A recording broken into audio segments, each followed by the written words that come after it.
Dog Sees God is about the Charlie Brown Peanuts gang characters created by Charles Schulz, except they've grown up. So they're all in high school, and they're dealing with real high school drama, and they're all very different from their comic book beginnings. What ways are they different?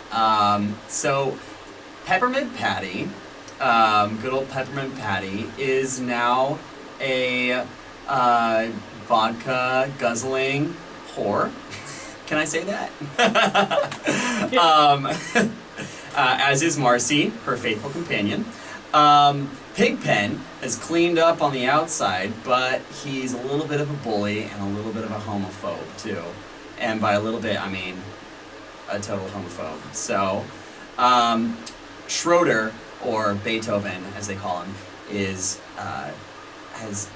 the social outcast of the group. He's been outcasted by his peers, and so he spends most of his time in the piano room, like this one, just kind of shutting himself away from the world. And meanwhile, Sally, or Charlie Brown's sister, has sort of grown up, and she's trying to like find out her own identity. So she's trying on a bunch of different like identities and trying to see what feels right. So she starts the play off as like a goth person, and then she moves over to like skater punk, and then we get her in some like gangsta bitch attire. It's hilarious. What made the play appealing to me when I was choosing to be a part of the process was that I think it's, with all the stuff going on right now in current events, bullying, cyberbullying, homophobia, teen suicides in response to homophobia and bullying at school, it just seemed like the right time for this play to happen.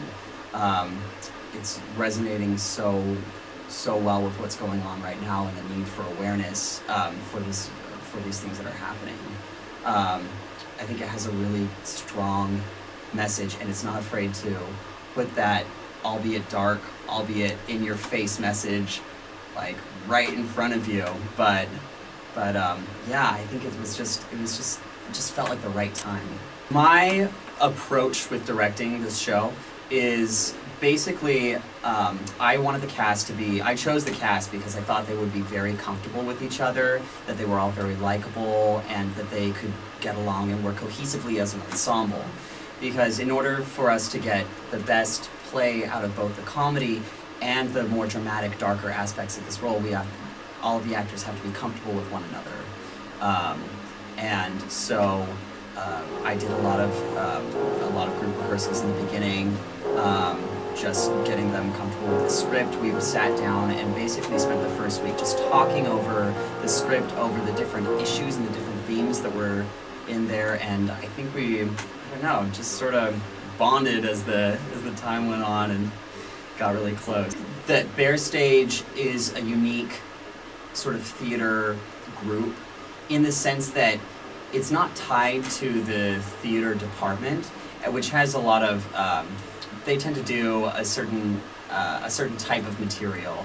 And while that does sort of run the gamut in its own way, you can look at a show and you can look at a show that the theater department does and be like, oh, of course they're doing that show. I think that what makes BareStage unique is that there's a very like community feel to it. It's a bunch of different people with very different interests. You don't have to be a theater like major to get involved. We have undeclared majors, we have physics majors, we have a lot of the people that I've directed before and acted with before in BareStage when I went to school here are like MCB people, pre-med, and I don't even know how they managed to balance that. But it's just a bunch of different